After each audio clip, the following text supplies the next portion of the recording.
Ini bukan lama di gereja tapi lama di hutan. Jangan kau ngamuk di sini, saya telan kamu hidup-hidup. Jangan. Bagaimana kau kabar adik? Baik, puji Tuhan Yesus baik. Lagi di mana ini? Lagi di mana ini? Lagi di sebuah ruangan. Di sebuah ruangan. Ya, ada Bibel situ tidak? Siapa Supri? Tidak ada. Udah kita Tidak ada ini Bibel. aja. Ya, ikut cara topik yang ada aja. Oke, Oten ajaran bingung, silakan kamu mau tanggapi. Oke. Topik ini Oten ajaran bingung. Bingung itu dalam masalah apa? Masalah ketuhanan? Oke, baik. Masalah ajaran Baik. atau apa? Oke, masalah ini. Baik, kita buktikan kalau kamu bingung atau tidak ya. Nah, Tuhan kamu nama siapa? Kristo. Yesus. Yesus. Tuhannya Bunda Maria nama siapa? Tuhan Maria, Tuhan Allah. Allah. Berarti beda Tuhan kamu sama Tuhannya Bunda Maria beda. Ya. Enggak beda sama. Nah, sama bagaimana? Tuhan kamu namanya Yesus, Tuhannya Bunda Maria namanya Allah. Nah, kan main bingung. Coba jelaskan, coba. Ambil posisi duduk dulu. Adik dengar akaks. Ambil posisi duduk. Ambil posisi duduk. Adik jangan berdiri. Begitu. Bukan, sudah saya bilang kan, ini yang saya mau ingatkan sama kamu. Kamu itu kalau berdiri pasti signal putus-putus. Jangan kamu berdiri. Itu maksud dan tujuan saya. Kalau kamu berdiri sinyalnya putus-putus, mending kamu duduk.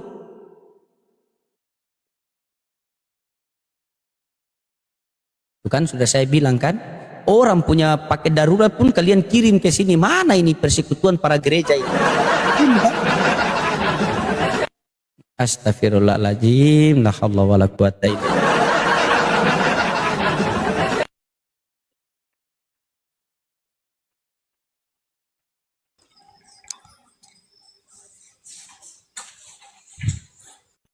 Ya, Bang XL, Islam Kristen.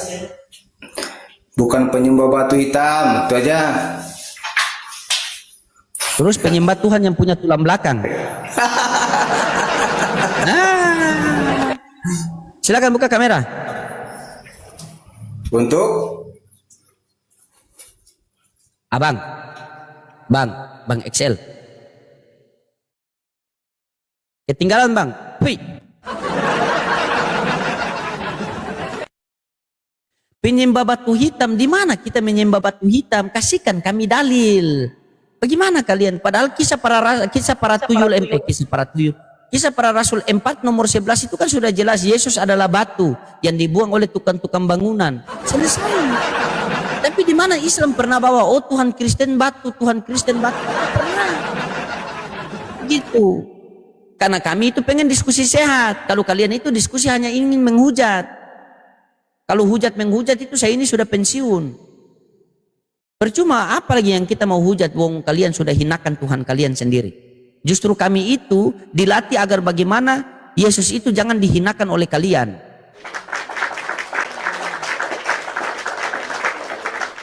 Kalian yang mengatakan Yesus terkutuk, baru kalian mengatakan kami yang menghujat.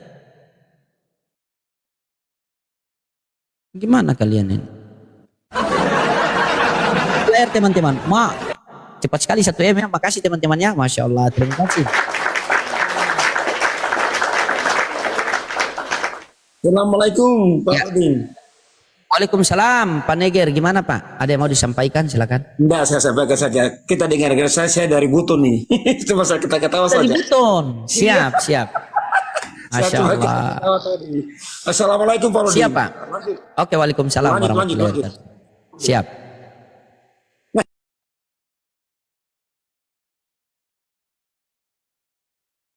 Tidak ada ya, naik cuma bani tapping di bawah.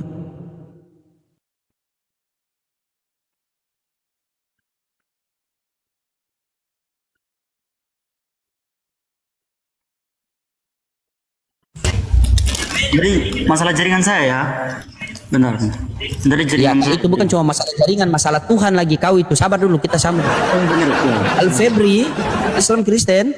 Assalamualaikum warahmatullahi wabarakatuh, Bang Lodi. Waalaikumsalam warahmatullahi wabarakatuh. Siapa?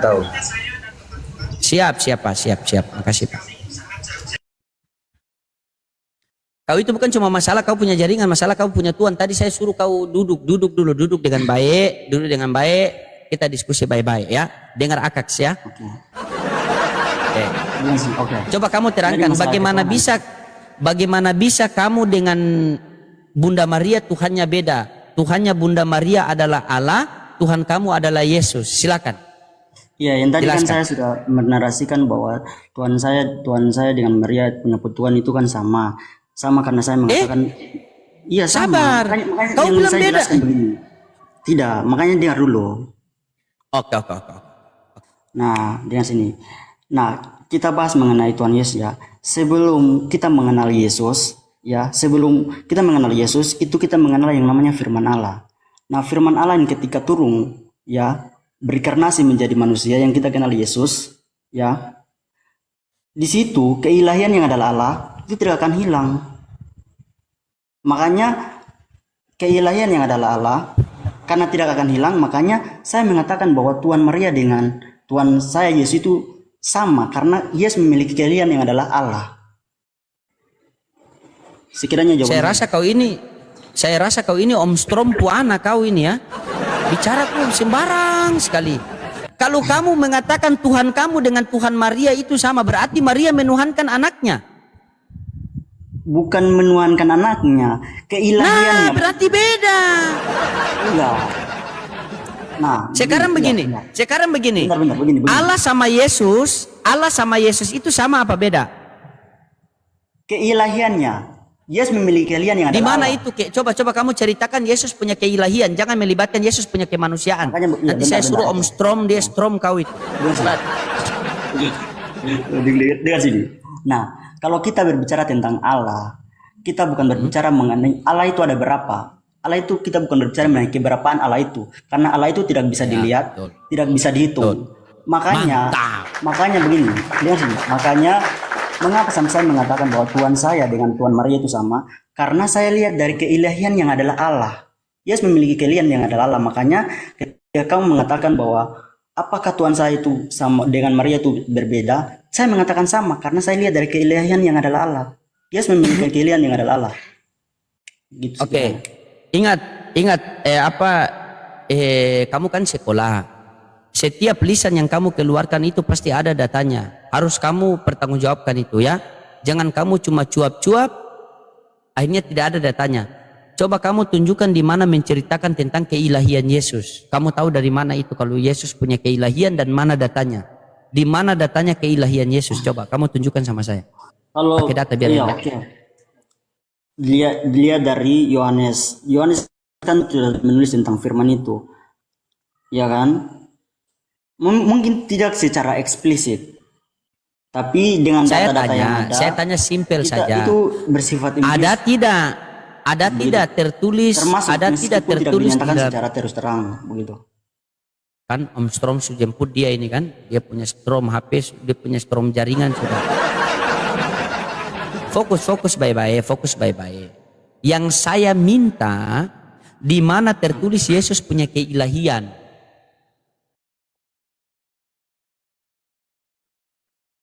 Yohanes, kalau pakai pada mulanya adalah firman itu bersama-sama, kan dia tulis tentang Yesus kan.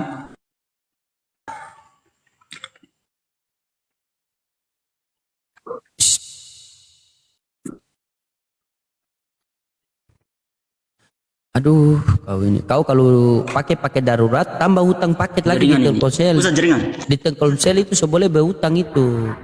Kau apa dulu? Kau pakai apa? WiFi apa? Jaringan apa ini data?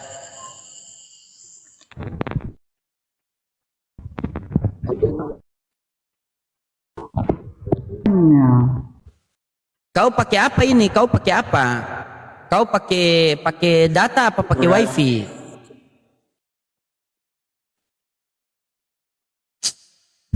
Kamu sama aku enggak. Sudah lain kali saya turun lah. Kau ini astagfirullahaladzim.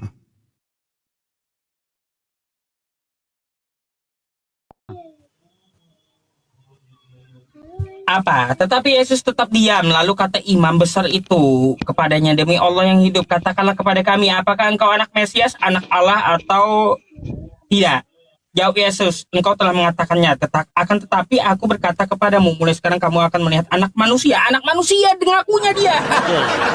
Tuhan Yesus itu datang karena nggak Iya. bisa. Karena Allah itu adalah roh, Bang. Barang siapa yang mau bersekutu dengan Tuhan yang adalah roh, itu harus memakai roh, Bang. Karena kita adalah manusia, di dalam Kejadian, kita buka dalam Kejadian 3, Bang, bahwa manusia adalah daging. Karena manusia itu hidup dalam dosa dan adalah daging, dia tidak bisa bersekutu dengan Allah, Bang. Dia harus menjadi menerima baptisan Roh Kudus, dan Roh Kudus itulah yang memimpin kita untuk bersekutu dengan Tuhan.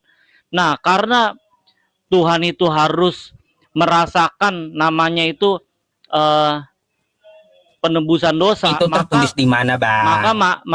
maka Tuhan itu harus jadi manusia. Dia lahir dari perawan Maria, Bang. Hah? Tuhan harus jadi manusia. Itu maumu. Adakah ajaran dari para nabi terdahulu Tuhan akan datang menjadi manusia? Coba kamu pikir ya. Gini, kamu tuh kan saat ini manusia, bukan hewan. Nih, saya mau tanya sama kamu. Jujur kamu jawab. Jika kamu bisa berubah, maukah kamu berubah jadi ayam? Nggak mau, Bang. Nah, kau aja nggak mau jadi ayam, apalagi Tuhan nggak mau dia jadi manusia. Gimana sih mikirnya kamu juga? Kamu yang waras aja, pikirannya waras, kamu manusia, kamu bisa berubah, mau nggak kamu jadi ayam? Nggak mau kamu. Apalagi Tuhan, nggak maulah dia menjadi makhluk, nggak mau dia jadi lemah. Kayak gitu mikirnya. Nih, kita buka di Roma 8 ayat 23, Bang. Itu kan kata Paulus. Apa katanya? Roma 8 ayat 23. Dan bukan hanya mereka saja, tapi kita yang telah menerima karunia roh sulung. Kita mengeluh dalam hati kita sambil menantikan pengangkatan sebagai anak, yaitu pembebasan tubuh kita. Jadi kita ini dibebaskan tubuh kita karena anak sulung. Anak sulung itu adalah Yesus, Bang. Karena anak yang pertama secara daging itu adalah Adam, sudah jatuh di dalam dosa, Bang. Karena di dalam dosa itu otomatis hubungan kita dengan Allah itu terputus. Jadi manusia itu bukan dari roh. Manusia itu udah jadi daging. Di situ. Gini aja. Kamu buka dulu Kisah Para Rasul 3 nomor 13 coba. Itu yang saya tunggu. Harusnya Abang tanya saya. Kisah Para Rasul 3 ayat 13. Allah Abraham, Ishak, dan Yakub, Allah nenek moyang kita, telah memuliakan hambanya, yaitu Yesus yang kamu serahkan dan kamu tolak di depan Pilatus. Walaupun Pilatus berpendapat bahwa ia harus dilepaskan. Tetapi kamu telah Siapa yang menolak Tuhan, kudus siapa dan yang benar. hamba di situ? Ayo. Yang Tuhan siapa, yang hamba siapa di situ? Yang kamu telah memuliakan hambanya, yaitu Yesus yang telah kamu serahkan dan tolak depan Pilatus. Tapi ada lanjutannya, Bang, di ayat 14. Ya Tapi nggak kamu apa-apa. telah menolak yang kudus dan benar, serta menghendaki seorang pembunuh sebagai hadiahmu. Nah, itu kan dia berkata ini yang kudus dan yang benar, Bang. Ya, sekarang pertanyaannya, yang Tuhan siapa, yang hamba siapa? Ayo, silakan dijelaskan. Tuhan Yesus itu datang bukan untuk jadi Tuhan, karena dia datang untuk dia ada Tuhan ayatnya, datang Bang. jadi Dia ada hamba dasarnya. macam mana? Kita ngomong Nggak ada dasarnya. ada kata Yesus gini, nggak ada kata Yesus itu Tuhan jadi hamba tuh nggak ada. Kamu Bukan, baca ke aku datang Yohanes untuk melayani, 13. Bang. Gini, kamu coba baca ke Yohanes 13 nomor 16. Yohanes 13 nomor 16 kata Yesus, gak ada Tuhan tuh jadi hamba, gak ada. Bukan, Tuhan Yesus ngomong, aku datang bukan untuk menjadi rajamu, aku datang untuk melayani, untuk mati bagi. Ya iya, makanya kata Yesus seorang Tuhan, Tuhan itu dia tidak akan jadi hamba. Hamba itu tidak akan lebih tinggi daripada tuannya. Makanya buka Yohanes 13 nomor 16. Kalau di Kisah Para Rasul 3 nomor 13, Yesus mengatakan bahwa ya di situ dia adalah hamba Allah. Jangan kau paksa dia jadi Tuhan. Itu maksudnya dia itu harus melayani, Bang. Di Yohanes itu ada cerita tentang Tuhan Yesus mencuci kaki murid-muridnya. Bagaimana Tuhan itu merendahkan diri untuk mencuci kaki-kaki muridnya. Itu adalah hamba. Kau belum waras juga rupanya. Ya, gimana coba Tuhan mau merendahkan diri? Kamu yang manusia saja kagak mau jadi ayam. Merendahkan diri jadi ayam gak mau. Apalagi Tuhan. Jadi gak ada Tuhan itu merendahkan diri. Kamu sendiri aja yang manusia. Tadi saya tanya mau gak kamu berubah jadi ayam? Merendahkan diri jadi ayam gak mau kamunya. Apalagi Tuhan. Di Matius 9, Bang. Matius 9 ayat 12, Bang. Yesus mendengarnya dan berkata, bukan orang sehat yang memerlukan tabib, tetapi orang sakit. Kita ini orang sakit. Manusia itu berdosa, orang sakit. Jadi pergilah dan pelajarilah arti firman ini. Yang ku kendaki ialah belas kasihan dan bukan persembahan. Karena aku datang bukan untuk memanggil orang benar, tetapi orang berdosa, gitu, Bang. Dia datang untuk memanggil orang berdosa. Aduh. Ya, jangan ngaco kayak gitu. Yesus kagak pernah ngajarin seperti itu. Coba kamu buka Matius 11 nomor 25 tuh. Apa kata Yesus? Dia Yesus itu punya Tuhan. Matius 11 ayat nomor 25. Nah, aku bersyukur padamu Bapa Tuhan langit dan bumi, karena Engkau itu menyembunyikan bagi orang bijak dan orang pandai, tetapi Engkau nyatakan pada orang kecil. Ya Bapa, itulah yang berkenan padamu. Nih, siapa yang baca Tuhan? Di ayat 27-nya, Bang. Semua telah siapa yang diserahkan Tuhan, kepadaku siapa oleh yang hamba? Bapakku. Nah, Abang baca di ayat 27, semua telah diserahkan kepadaku oleh Bapakku, dan tidak seorang pun mengenal anak selain Bapa, dan tidak seorang pun mengenal Bapa selain anak. Berarti Yesus itu menerima seserahan, betul? Iya, diserahkan oleh Bapakku. Berarti Bapakku itu adalah ada Allah. yang menyerah, ada yang lebih berkuasa daripada Yesus, yang menyerahkan kepada Yesus, betul? Iya, betul. Bapaknya yang lebih berkuasa, makanya, Bang. Siapa yang Tuhan, siapa yang hamba di situ? Tuhan ini diserahkan karena dia anak, Bang. Kayak kita ada anak ya kita diserahkan, Bang. Iya, nggak masalah siapa yang Tuhan, siapa yang hamba di situ. Di Matius 11 nomor 25 itu.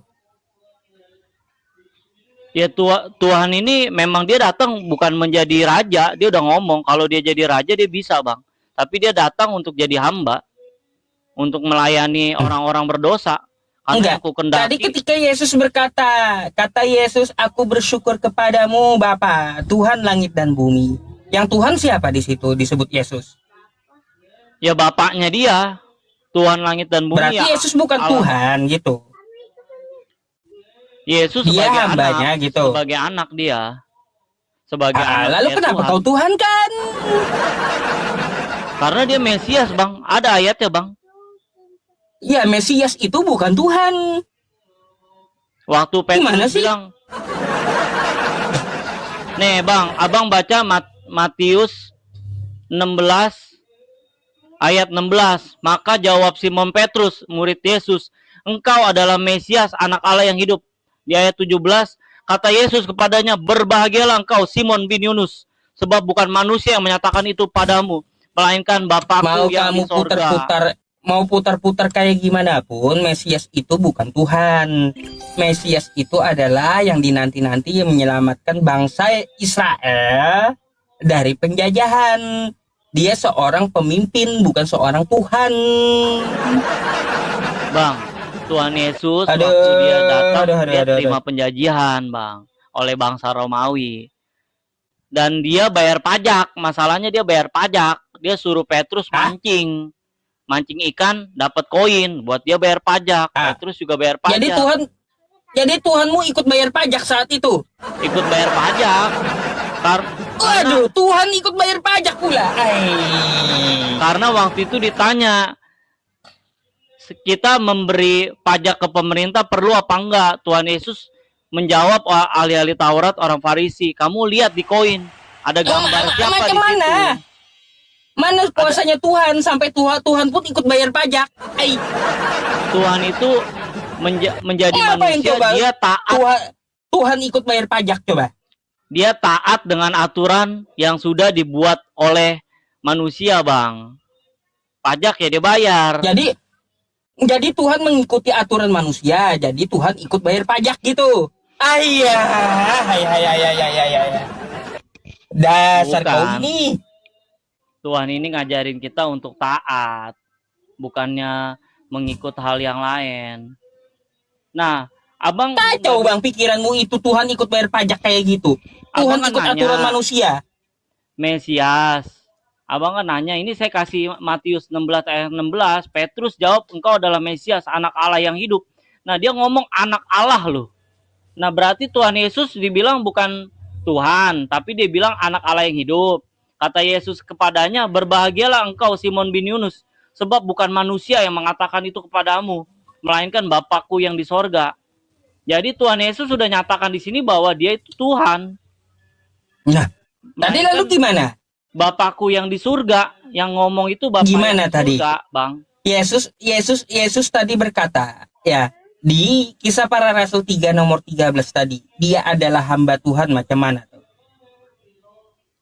Kalau itu kan dia harus datang sebagai hamba di Filipi, Bang. Filipi, kita baca Filipi 3 ayat 5. Kita baca Filipi. Aduh. Kemana-mana kau, itu kata Paulus. Yang Karena kata Yesus aja kita bahas. Karena saya udah baca Alkitab satu, jadi abang mau nanya apapun saya bisa jawab, ada dasarnya. Oh. Bukannya Jadi, nggak ada dasarnya. jadi saya mau Abang tanya kan nih, ngomong bentar karena dulu. abang nggak ada Kalau dasarnya. saya bertanya tentang Yesus, kenapa kau selalu pakai kitab Paulus? Kenapa? Kamu percaya dengan Paulus daripada Yesus? Karena saya percaya dalam satu Alkitab dari Kejadian sampai Wahyu itu adalah benar. Bukannya percaya Paulus kan cuman alat yang Nih, abang baca di dalam Filipi 2. Hendakkah kamu Paulus itu kan bertentangan ajarannya dengan Yesus. Enggak, Bang. Dia Makanya abang baca di Filipi 2 ayat 5, saya bacain dulu, abang dengar dulu. Hendaklah kamu dalam hidupmu bersama menaruh pikiran dan perasaan yang terdapat juga dalam Kristus Yesus, yang walaupun dalam rupa Allah tidak menganggap kesetaraan dengan Allah sebagai milik yang harus dipertahankan, melainkan Saya dia kasih telah tahu kamu. mengosongkan dirinya. Coba kamu buka ya. Ya, Efesus buka. 2 nomor 15. Efesus Bang? 2 nomor 15. Efesus 2 nomor 15. Coba kamu buka. Ya. Sebab dengan matinya sebagai manusia, ia telah membatalkan hukum Taurat dengan segala perintah dan ketentuannya, untuk menciptakan keduanya menjadi satu manusia baru di dalam dirinya, dengan itu mengadakan damai sejahtera. Abang tahu nggak manusia baru apa, Bang? Pertanyaan saya, kapan Yesus membatalkan Taurat? Tuhan Yesus bukan membatalkan Taurat, tapi dia Kenapa Paulus ngomong di situ dia membatalkan Taurat? membatalkan Taurat karena manusia tidak mungkin bisa melakukan 10 perintah Allah. Iya. Taurat Kapan itu Yesus sangat berat kapan sekali, Bang. Kapan Yesusnya membatalkan Taurat? Ketika dia menebus dosa manusia di kayu salib, dia itu udah membatalkan.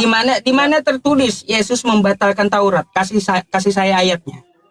Ya, kan saya bilang dia itu menggenapi semua hukum Taurat dan Menggenapi itu bukan membatalkan.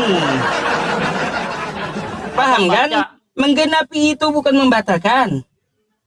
Jadi pertanyaan kamu abang carikan. ini sebenarnya apa? Pertanyaan abang di ayat Efesus ini maksudnya. Pertanyaan saya ya, kata Paulus, Yesus itu telah membatalkan segala hukum Taurat. Di mana ada tertulis, Yesus berkata, aku telah membatalkan Taurat. Oh, pertanyaan itu saya jawab. Di ayat ke-16, dan untuk memperdamaikan keduanya dalam satu tubuh dengan Allah oleh salib, dengan melenyapkan perseteruan pada salib itu. Karena manusia itu jatuh dalam dosa, itu berseteru, ribut dengan Allah. Jadi manusia itu harusnya binasa. Makanya dia harus membatalkan Taurat itu melalui jalan salib itu, Bang. Di mana? Coba kasih saya satu ayat. Yesus membatalkan Taurat itu di mana? Jangan ngibul kamu. Itu tuduhan Paulus terhadap Yesus. Udah ku bilang, Yesus dengan Paulus itu bertabrakan ajarannya. Kamu aja yang kagak percaya, nggak nyambung. Karena dia bukannya membatalkan Taurat, maksudnya ini dia menyatukan kita oleh salib itu Apa? jadi satu tubuh, Bang. Kan ada Lah, tulisannya itu kamu di bawahnya. baca lagi. Efesus 2 nomor 15 tadi. Kata Paulus, Yesus itu membatalkan Taurat. Karena manusia itu nggak sanggup melakukan Taurat yang Ya 10 sudah, perintah Allah, aku Bang. minta ayatnya. Aku minta ayatnya. Di mana Yesus membatalkan Taurat? Nih, saya kasih ya. Manusia itu tidak sanggup melakukan hukum Taurat. Siap-siap bodrek aja ini teman-temannya satu kepeng kalian. Gak apa-apa, Bang. Namanya kan diskusi. Saya Abang kan nanya Oh, yang saya juga udah kuasain. Saya udah baca Alkitab satu ini udah bolak-balik. Jadi saya dengan senang hati saya jawab. Karena memang tidak ada manusia yang sanggup melakukan hukum Taurat.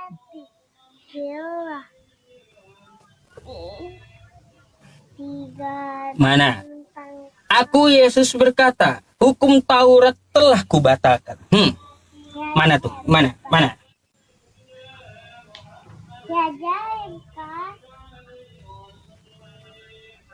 Ada judul tat? Judul ya? Nggak lihat saya. Gak nyadar juga teman-teman yang ngasih gift itu. Saya nggak tahu judul itu yang kayak gimana.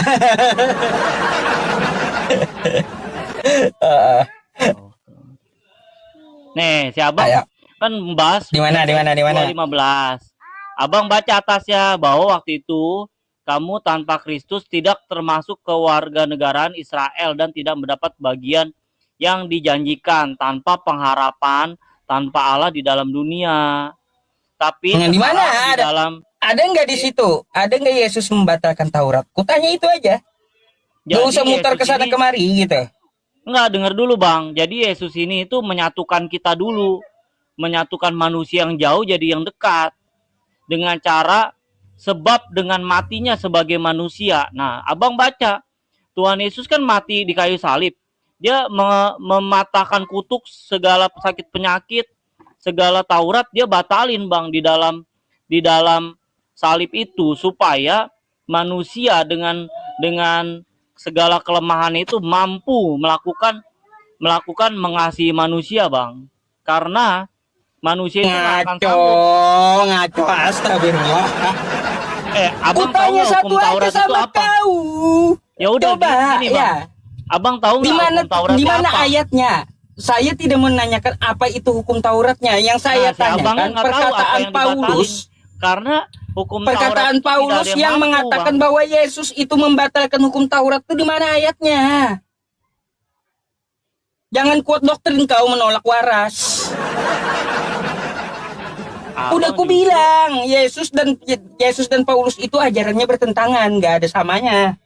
Justru abangnya nggak ngerti bahwa itu bukannya dibatalkan, maksudnya manusia itu tidak sanggup dalam melakukan hukum Taurat. Itu ada ayatnya. Saya buka ya. Karena manusia nggak sanggup, makanya Tuhan itu membantu kita dalam kelemahan-kelemahan kita supaya dari yang jauh itu jadi yang dekat. Kau kemana-kemana itu. sih? Makanya abang Gak bacain nyambung sama potong. sekali kamu tuh. Abang bacanya dengan harus sampai pertanyaanku. bawah dan memperdamaikan keduanya dalam satu tubuh oleh salib. dengan melenyapkan perseteruan itu. Iya, gini aja. Saya bukan minta kata orang, bukan kata Paulus. Ya, yang saya minta tuh di mana Yesus pernah membatalkan hukum Taurat yang dikatakan oleh Paulus. Bagus, itu pertanyaan bagus. Di mana? Ada. Waktu Di mana? kedapatan perempuan berzina. Abang bisa baca. Yesus Oh, kedapatan. ada di situ Yesus dia mengatakan bahwa membatalkan hukum Taurat. Hah? Ketika perempuan berzina kedapatan, abang baca di Yohanes. Ketika perempuan Betul-betul berzina dah, Kristen. kedapatan, para imam-imam bilang hukum Taurat tulis apa?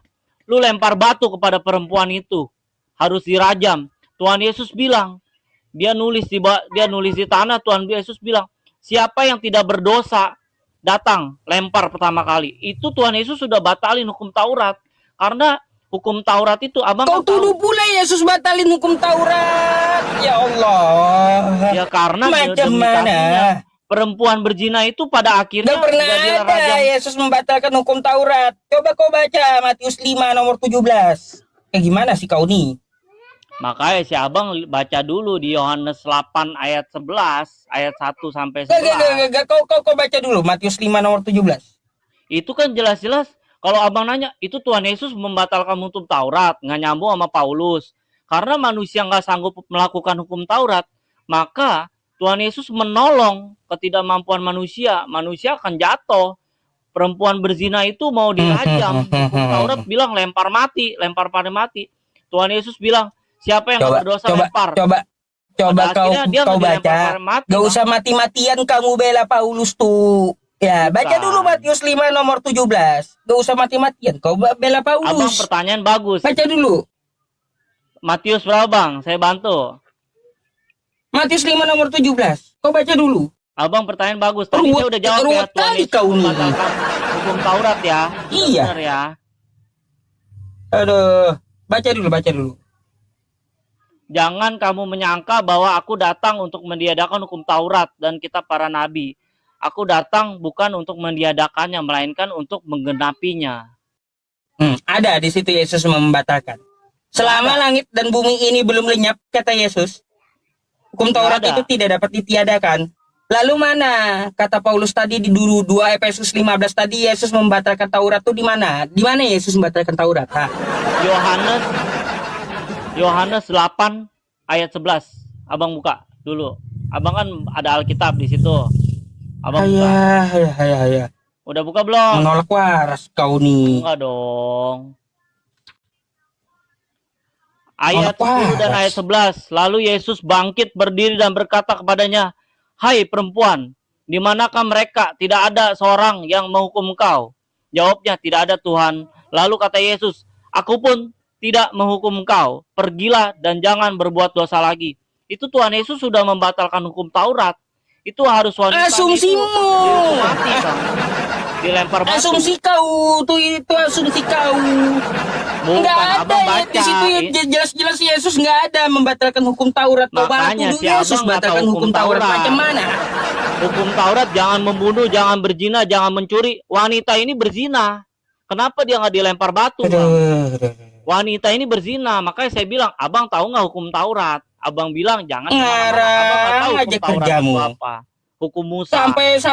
Sampai kitabmu yang bahasa Indonesia aja kau tafsirin bebas menurut maumu. Nah, Tuhan Yesus bilang, ada nggak ayatnya makan babi? Boleh. Tuhan Yesus nggak pernah makan babi, tapi ada ayatnya, ada dasarnya saya. Bener nggak bang? Kacau. Nih, abang baca Markus. Gak bakal kau ketemukan Yesus membatalkan hukum Taurat tuh gak bakal kau temukan di kitab Kristen, gak ada. Makanya si abang baca yang waktu yang tadi saya baca, waktu kedapatan. Ya Paulusnya aja perempuan yang berzina. ngibul. Itu Paulus yang ngibul, makanya aku bilang Paulus tuh beda ajarnya dengan Yesus. Enggak, dia. Nah, abang baca di Markus 7 ayat 19. Karena bukan Markus lagi yang- kau larinya. Aduh. Ya kan abang ngomongin membatalkan hukum Taurat. Saya kan udah jelasin perempuan zina itu melanggar hukum Taurat. Tapi perempuan berzina di Yohanes 8 itu nggak dilempar batu. Berarti dia Terus nih ada satu lagi hari Sabat. Ya udah kita jangan kemana-mana. Kalau abang bilang membatalkan, kita ke hukum Sabat. Pada hari Sabat boleh nggak menyembuhkan orang sakit? Gak jelas kau nih, ya. Jawabannya pada hari Sabat itu tidak boleh menyembuhkan orang sakit. Tapi Tuhan Yesus pada hari Sabat dia menyembuhkan orang Kesana lumpuh. kesini kau nih dah. Berarti dia membatalkan hukum Taurat dong. Banyak ngibulnya kau nih. Ya, ada Nggak ada dasarnya. poinnya. Saya ngomong ada dasarnya. Saya udah baca satu Alkitab, jadi saya berani ada dasarnya. Tadi Yesus hamba kau bantah. Tadi terus juga aku bilang Yesus tidak membatalkan hukum Taurat, kau bela tuh Paulus mati-matian. Nih, abang baca. Oh, lebih baik kau sembah Paulus aja daripada sembah Yesus. Nih, sekarang abang baca di Matius 12 ayat 2. Ayo kita berdebat. Melihat itu berkatalah orang-orang Farisi kepadanya, lihat, murid-muridmu berbuat sesuatu yang tidak diperbolehkan pada hari Sabat. Berarti Tuhan Yesus membatalkan hukum Taurat dong, kata Paulus. Bener dong. Apa hubungannya dengan Sabat? Saya kagak ada bahas itu dari tadi. Karena hukum Taurat itu melarang melakukan sesuatu di hari Sabat. Itu jawabannya. Kan abang bilang, iya aku tahu. ya berarti Yesus membatalkan hukum Taurat dong di sini dong. Maumu, bukan kayak gitu. Dasar ya. Kan hukum Taurat nggak boleh. Mati-matian kau tuduh Yesus membatalkan Taurat. Masya Allah.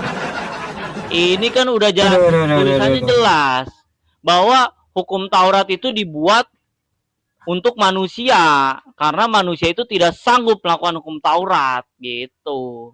Ini dasarnya ada. Suka-sukamu lah. Ya, terserah. Nah, coba mau tanya apa lagi? Udah. Enggak mau lagi saya nanya. Ya, Jabang. Berarti nyerah. Kalau yang Udah, makan gantian babi juga sama- saya berani. Makan babi haram apa halal saya berani. Gantian Ngomong sama ada di bawah aja. dasarnya. Kau menolak waras masalahnya. Saya udah baca Alkitab. Abang nanyanya orang-orang yang nggak baca Alkitab sampai habis. Saya udah berkali-kali bolak-balik. Abang mau nanya apapun A sampai Z, saya berani jawab. Abang Udah, beraninya gantian sama di bawah ya. sama orang Kristen baru, abang beraninya. Kalau berani sama kayak saya jawabin. Abang tanya A sampai Z, saya jawabin. Coba abang tanya apa lagi, saya jawab. Ada dasar Alkitab ya, bukannya saya ngomong-ngomong. Bukannya ngadi-ngadi, ada dasarnya ini. Kenapa Yesus melanggar hukum Sabat? Padahal kan hukum Taurat bilang jangan melakukan apapun di hari Sabat. Tapi jawab Yesus kepada mereka, jika seorang di antara kamu memiliki seekor domba dan domba itu terjatuh dalam lubang pada hari Sabat, tidakkah ia menangkapnya? Nah, itu berarti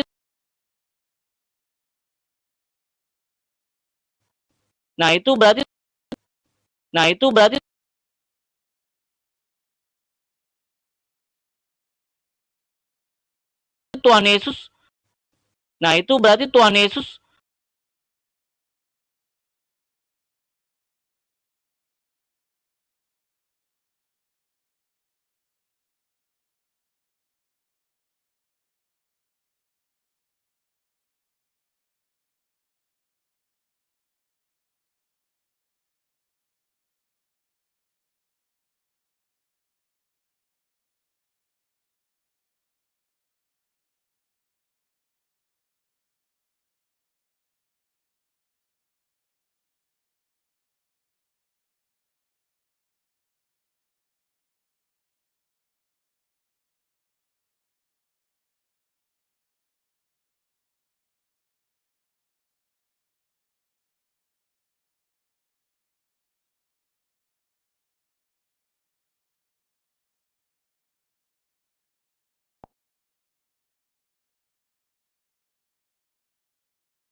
Ya, Sinta, Islam Kristen.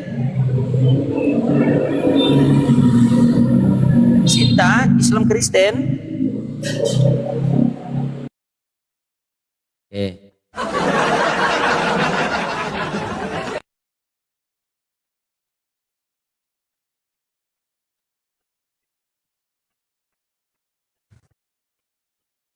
Tadi sementara lagi diskusi-diskusi, tiba-tiba Kang Nandar undang dah sempat terima tadi. Allahu Akbar. Ya halo Pak Pengembara, Halo Islam Bang. Kristen. Halo Bang. Ya Assalamualaikum halo Bang. Bang. Oh waalaikumsalam Bang. Lama jumpa Bang ya. Oke ya Bang. Siap. Oke. Salam.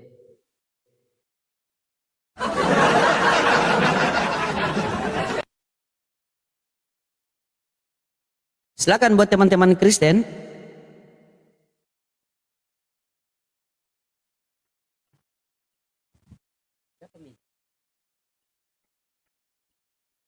Tidak, bawa HP yang satu kamar kah? Oke.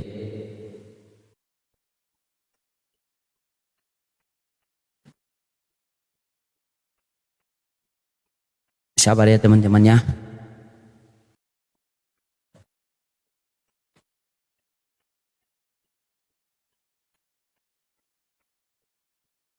Mikana Bang, Mikana tidak live lagi. Salam dari Weda, siap. Salam dari Ternate.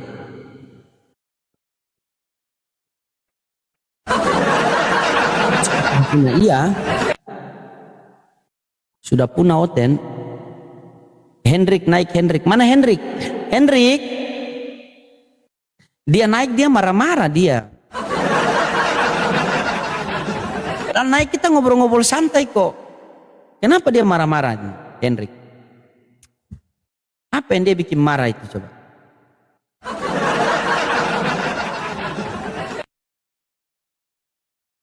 Ya, pasien selanjutnya.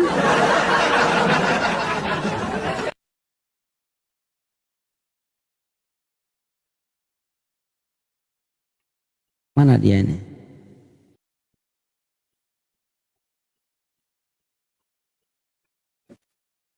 Ya, sabar ya teman-temannya.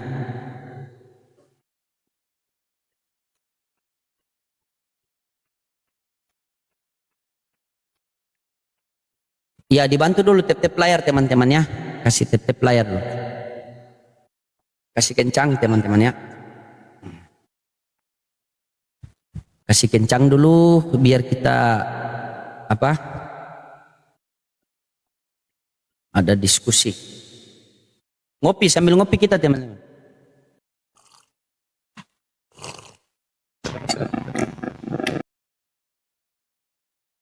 Pak Ustadz. Halo, selamat malam Abang. Iya. Gimana Bang Sirait? Apa yang mau ditanyakan? Ada yang perlu saya obati malam hari ini. Kemarin udah pernah naik ke Komal Pak Yusuf waktu sama Pak Deni ya. Ingat ya? Nah, yang ditanya dia tentang apa itu? Tentang Tuhan itu kan. Tuhan itu dari bangsa apa katanya. Aku ingat itu. Jadi kemarin juga saya coba-coba. Ya saya apalah kita ini curhat lah. Saya coba-coba naik ke Komalnya Pak Edis gitu kan. Nah, jadi ya dari cara dia komunikasi, cara dia bertanya kan kita tahu kualitas seseorang dalam ilmu psikologis kan kita ketahuinya itu kan, kita pelajari ya kan. Jadi masa dia tanya, karena saya bilang saya seorang guru, jadi dia tes saya, ditanyanya. Nah, Tuhan itu berasal dari bahasa apa, kata. Jadi ku jawab, ya kan, ku jawab dari kurios. Tuhan atau penguasa. Jadi kenapa kok Tuhan jadi Tuhan katanya? Karena kita berada di Indonesia, yang berasal bahasa Indonesia berasal dari Melayu.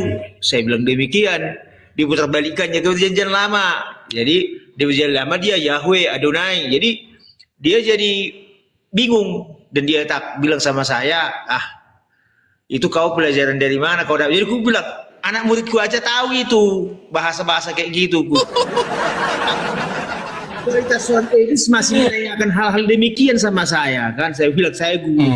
Jadi dia mau tes saya. Jadi aku bilang itu pelajaran anak murid saya. Saya bilang jadi ya itulah. Jadi saya juga tadi sempat mendengarkan itu yang pakai handset itu, ya kan? Nah makanya saya naik tadi. Aduh.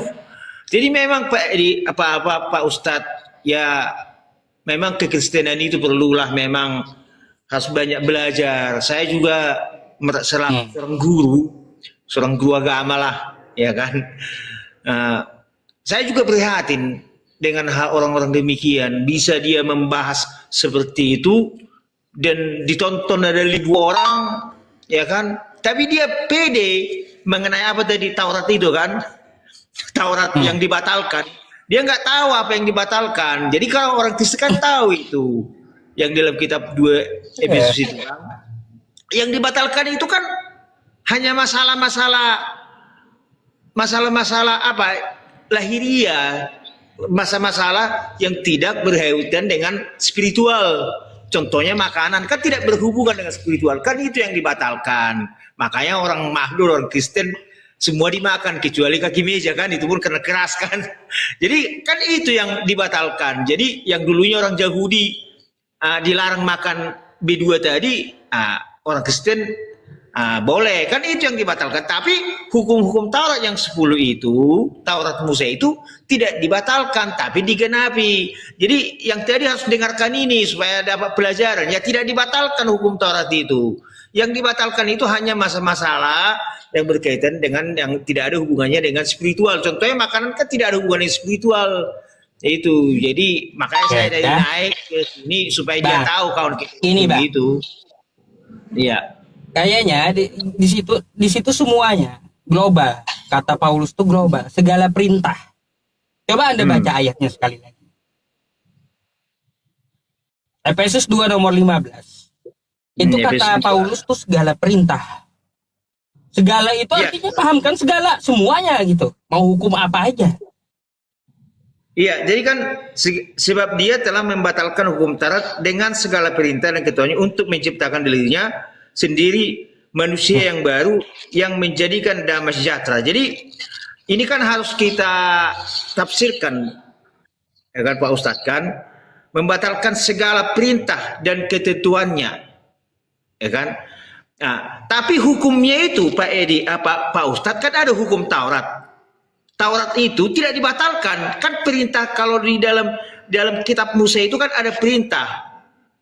Tetapi di sini kan tidak dikatakan Taurat, tapi Taurat itu tetap kita lakukan. Jangan membunuh. Sebenarnya gini Bang, yang saya bahas itu tuh bukan poin dari Tauratnya, bukan. Tapi tuduhan Paulus terhadap Yesus, ya, yang katanya Yesus telah membatalkan segala hukum Taurat. Itu di mana tertulis Yesus pernah membatalkan Taurat? Ucapan dari Yesusnya yang saya minta. Aku Yesus membatalkan Taurat. Tidak ada Yesus membatalkan. Berarti Paulus tuh bohong. Jadi gini, maaf dulu ya Bang, kan kalau kan gitu. Ayo. Itu. Jadi membahas kitab Paulus harus kita lihat dulu dia artinya sejarahnya, ya kan? Kalau Efesus itu kan dia tuliskan surat kepada Efesus, kita harus lihat kota Efesus yang dia sampaikan surat itu adalah kota yang penuh dengan penyembahan berhala. Di mana kota Efesus itu di sana adalah orang-orang yang melakukan rutinitas ibadah ya sesuai dengan ajaran-ajaran daripada nenek moyangnya. Tetapi nilai kekristenan di sana tidak ada. Itu dia harus tahu konteks tulisannya kan. Makanya Paulus katakan ya supaya jangan mereka itu di kota Efesus hanya berpegangan kepada Taurat gitu. Jadi ada artinya hukum sebab akibat yang mengapa Paulus sampaikan kepada jemaat di Efesus demikian gitu. Jadi ada dia artinya teologi historikanya di dalamnya, historikanya, sejarahnya mengapa Paulus menuliskan surat kepada, itu kan tulisan Rasul Paulus kepada jemaatnya di Efesus. Karena kota Efesus itu kota penyembahan berhala. Di mana di sana itu mereka beribadah tetapi mengingkari kekuatan daripada ibadahnya. Itu. Jadi makanya Paulus katakan ibadahnya. Kalau itu enggak masalah. Ya kan artinya di sini kita dapat mengetahui. Anda kan juga tahu bahwa Yesus tidak pernah membatalkan segala hukum Taurat gitu. Tidak Lalu pernah, tiba-tiba kok berani sekali Paulus ngomong di 2 Efesus 15. Sebab dengan matinya di kayu salib, maka segala hukum Taurat telah ia batalkan.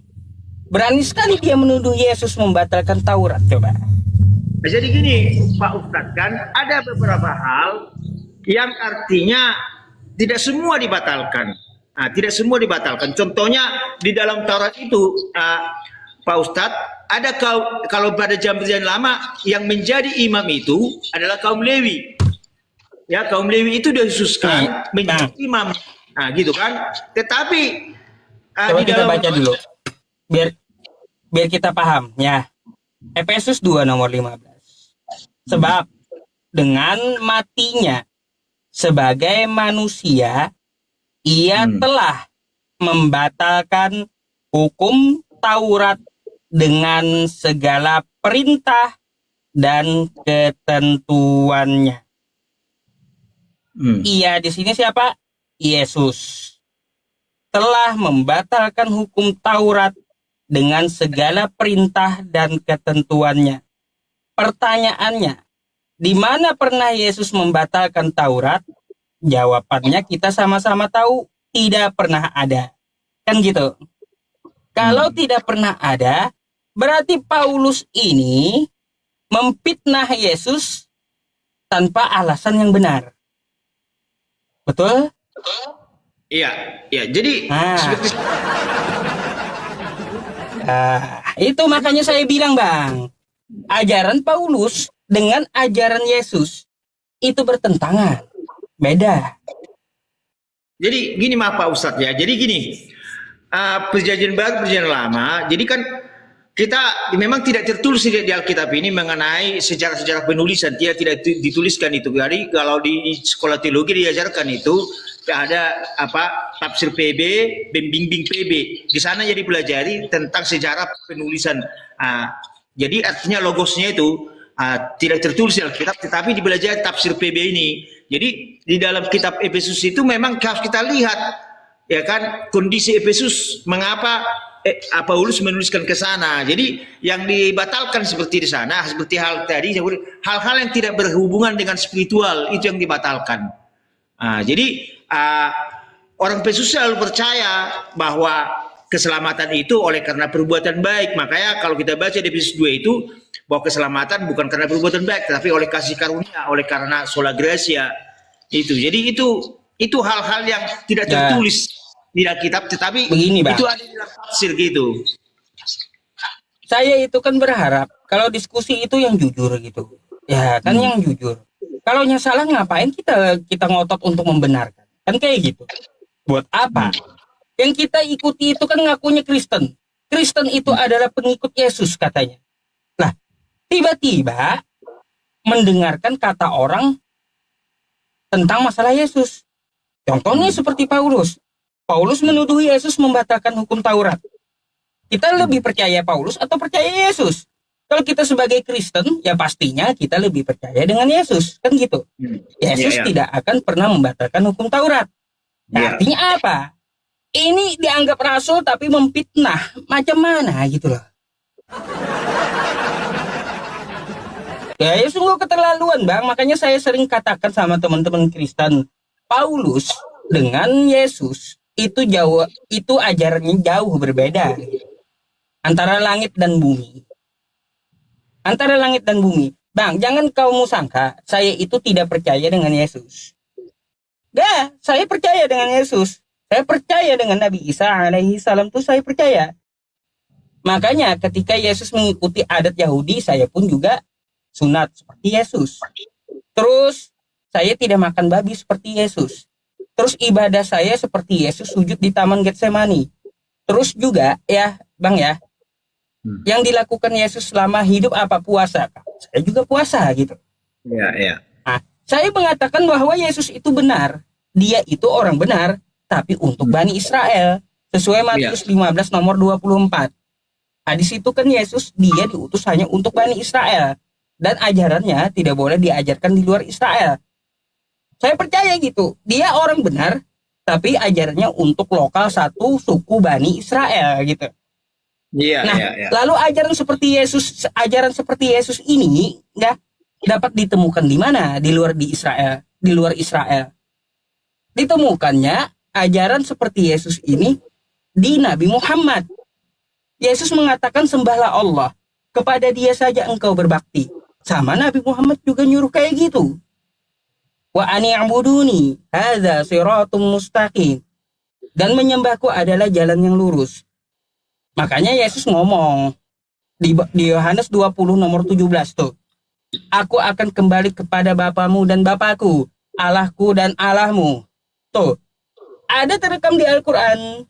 Quran surah Maryam ayat 36. Innallaha rabbi wa rabbukum fa'budu. Hadza siratum mustaqim. Sesungguhnya Allah itu adalah Tuhanku dan Tuhanmu. Maka sembahlah dia. Seperti Lukas tadi dia menyatakan sembahlah Allah, kata Yesus. Di Alkitab, kata Nabi Isa di Al-Quran, inilah jalan yang lurus. Ah gitu. Jangan disangka saya itu nggak percaya. Saya percaya dengan ajaran dia. Tapi untuk lokal, ajaran Yesus yang asli dapat ditemui di Islam yang diajarkan oleh Nabi Muhammad SAW. Gitu. Jadi saya bilang tadi Ustaz, jadi mohon maaf Pak Ustaz. Jadi semua yang tertulis di Alkitab kan tentu ada sejarahnya. Jadi saya bilang bahwa sejarah penulisan daripada kitab Efesus itu dituliskan oleh Rasul Paulus dari penjara kepada jemaatnya di Efesus, tujuannya untuk menyatukan Yahudi dengan yang bukan Yahudi. Nah, jadi tulisan yang sampaikan itu ini adalah kepada di sana kepada orang-orang Yahudi. Ya, di sana karena orang Yahudi selalu berpegangan kepada Taurat. Tentang maaf tadi aku bilang tadi tentang sunat itu, hasil sunat, tentang makanan. Jadi tetapi Paulus katakan bukan karena itu diselamatkan, tapi kasih karunia, bukan karena harus sunat, bukan karena harus memakan makanan yang haram. Jadi makanya dia katakan perintah, ada sebagian perintah daripada hukum Taurat itu yang dibatalkan, tapi tidak semua dibatalkan, tapi digenapi. Ya itu maksudnya Pak Ustadz. Jadi tidak semua hal-hal yang ada di dalam semua dituliskan di dalam Alkitab ini gitu. Jadi makanya perlu kalau di dalam sekolah teologi ada tafsir, ada hukum hermeneutik, nama hermeneutik hukum sebab akibat. Mengapa ini tulisan ditulis? Karena ada sejarahnya, ada penyebabnya gitu maksudnya. Makanya di dalam kitab Efesus itu keselamatan itu adalah sola gratia. Berbeda nanti kalau di kitab selanjutnya keselamatan itu oleh karena iman, oleh sola fides, oleh scriptura. Jadi itu yang menjadi perbedaannya Pak Ustadz. Tapi tidak dituliskan di dalam Alkitab itu. Ini harus dipelajari di sekolah-sekolah teologi ya, sejarahnya, sejarah penulisan itu. Jadi karena ada problemnya pada saat itu mengenai perdebatan makanan, perdebatan tentang keselamatan. Maka disampaikan Rasul Paulus kepada jemaat di sana gitu Pak Ustadz. Itu. Tapi satu Bang, kalau abangnya sekolah dari teologi ya Bang.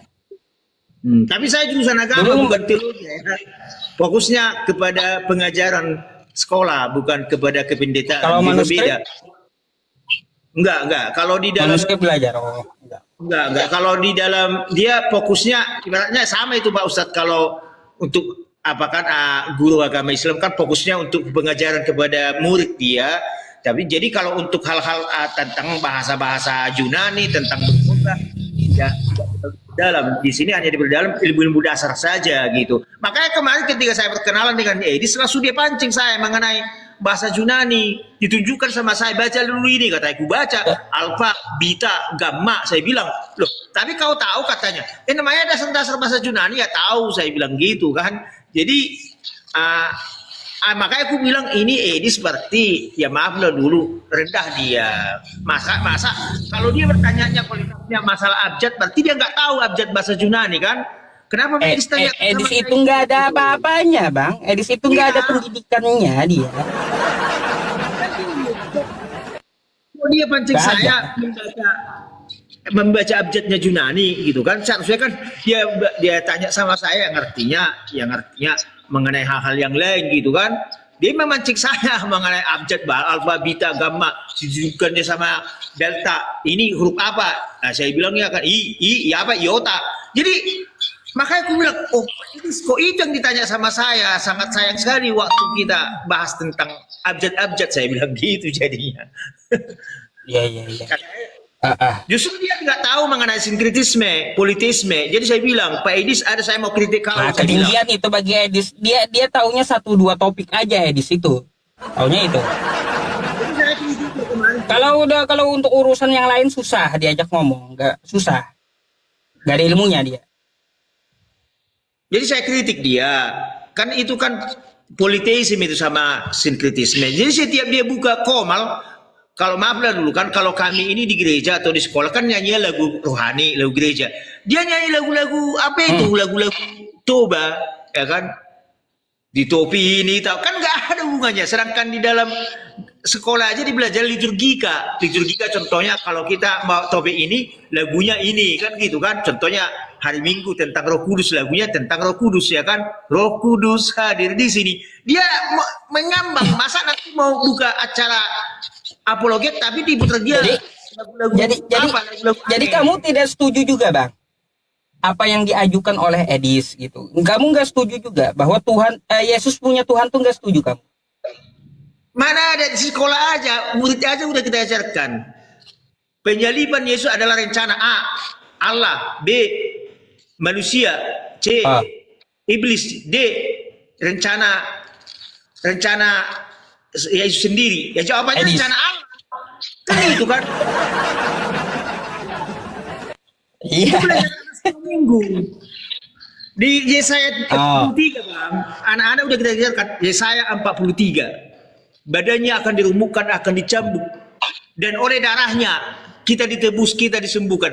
Kan itu aja udah anak SD sudah kita ajarkan bahwa Yesus disalibkan karena rencana Allah untuk menebus dosa manusia. Masa dia bilang rencana iblis, mana ada ayatnya? Jadi aku pun kok ini yang lucunya kan asal live itu Ada, Bang. Yang berkata rencana iblis itu ada, mereka punya dasar juga. Yohanes 14 nomor 3 kalau nggak salah. nggak ada Bang, karena di dalam Di situ Yudas membisikkan, iblis membisikkan kepada Yudas gitu. Yudas iblis membisikkan kepada Yudas supaya dia menjual Yesus kan. Tapi bukan menjadi rencana dari iblis. Hanya Yudas dipakai iblis untuk menjual Yesus. Bukan berarti itu rencana daripada iblis. Kan berbeda. Tapi kalau kita lihat, kita baca ayat sebelumnya, contohnya dari Yesaya 43 tadi, di situ diterangkan dia akan dicambuk, bahkan dia tidak dikenali, tetapi oleh darahnya, oleh beli-belurnya kita ditebus, kita disembuhkan, kan gitu. Jadi tapi Bang, saya mau tanya samamu. Kamu kan lumayan mendalami kitabmu kan kayak gitu. Kamu pernah nggak menemukan ya di Perjanjian Lama? Perjanjian Lama kan belajar juga pasti ya. Di Perjanjian Lama nubuatan bahwa dosa itu akan ditebus dengan memakai darah manusia tuh ada nggak? Ada. Jadi gini. Gimana? Itu semua kitab Yesaya kan gitu kan. Jadi Yesus ini kan tipologi daripada Perjanjian Lama. Perjanjian Lama itu kan Abraham mengorbankan kambing domba sebagai penebusan, sebagai persembahan kepada Tuhan kan. Nah, itu harus kita pahami. Itu nggak paham di situ. Mengapa harus Yesus dikorbankan? Karena korban-korban yang diserahkan oleh Abraham, Ishak dan Yakub dan Musa itu tidak sempurna kan. Makanya Yesus itu ada nggak tertulis gitu maksud saya di Perjanjian Lama bahwa nanti akan ada terjadi penebusan memakai darah manusia. Kan dulu orang-orang dari Israel itu kalau nebus dosanya pakai hewan, nggak ada pakai darah manusia gitu. Nah, ada nggak nubuatannya menebus dosa memakai darah manusia? ada Bang. Di kitab Yesaya 53 tadi, Yesaya 53 itu sudah dijelaskan di sana. Apa ya Yesaya 53 isinya? Ya, saya baca lah ya 10 ya, saya baca ya. Tapi Tuhan berkehendak untuk Yesaya 53. Ya. Kalau Ya, 53 mengenai penghukuman dia, tetapi di Yesaya 53 dijelaskan dia menyerahkan dia kepada penderitaan. Artinya Allah menyerahkan dia kepada penderitaan sebagai penebusan gitu. Nah, jadi sana itu Bang, itu saya bantah. Hah? Bukan untuk Iya. Yesus itu. Gak bisa untuk Jadi, Yesus. jadi menurut Edis dia bukan Yesus. Tetapi ini jelas engkau membuat jiwanya sebagai korban penebusan. Ya kan? Jadi korban penebusan sudah dibuatkan di dalam perjanjian lama. Siapa korban penebusan itu? Ya Yesus.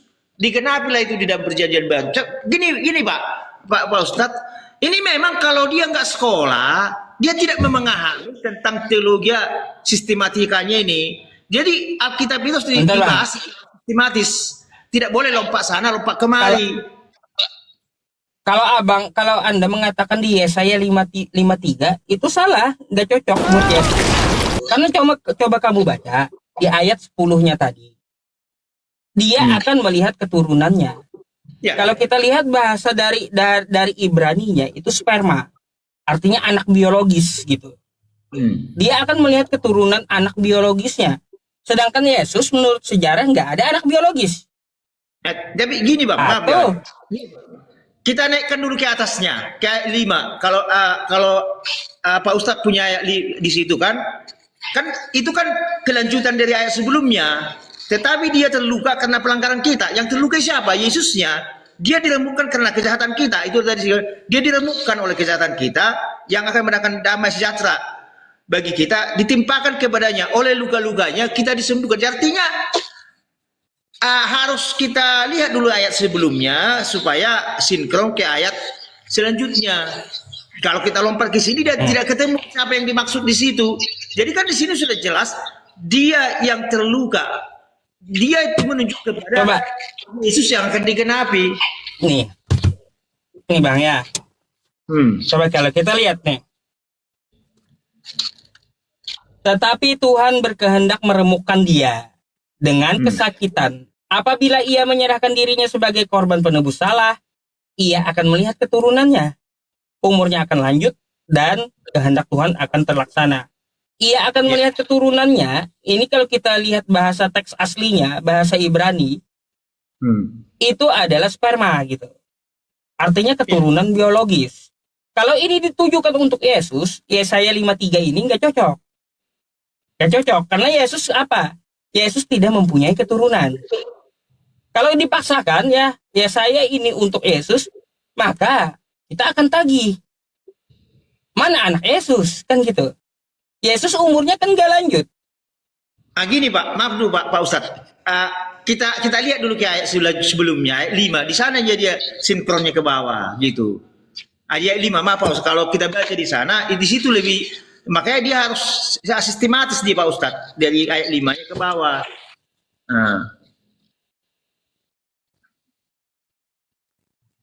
Ayat 5-nya kan sudah disampaikan. Tetapi dia terluka karena pelanggaran kita, maksud dosa kita. Dia diremukkan oleh kejahatan kita, hukum yang mendatangkan damai sejahtera bagi kita ditimpakan kepadanya. Oleh luka-lukanya kita jadi rencana penyaliban itu ada di ayat 10 tadi. Dia akan memperpanjang umurnya dan kehendak Tuhan akan terlaksana olehnya. Jadi kehendak Bapa terlaksana. Nah, itulah ini kan nubuatan Pak Ustadz. Ini nubuatan. Karena gini, di perjanjian lama nama Yesus tidak pernah disebutkan Pak Ustadz.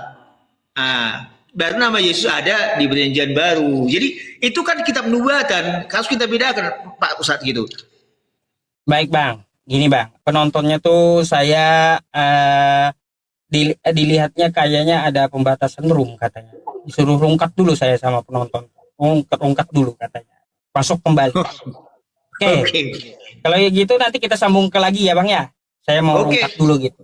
Oke Pak Ustadz. Karena apa logaritmanya memang aneh nih. Kayaknya ya teman-teman. Kayak ada pembatasan gitu. Oke Bang Sirait ya. Nanti kita akan sambung kembali ya. Iya Pak Ustadz ya. Insyaallah. Oke. Selamat malam.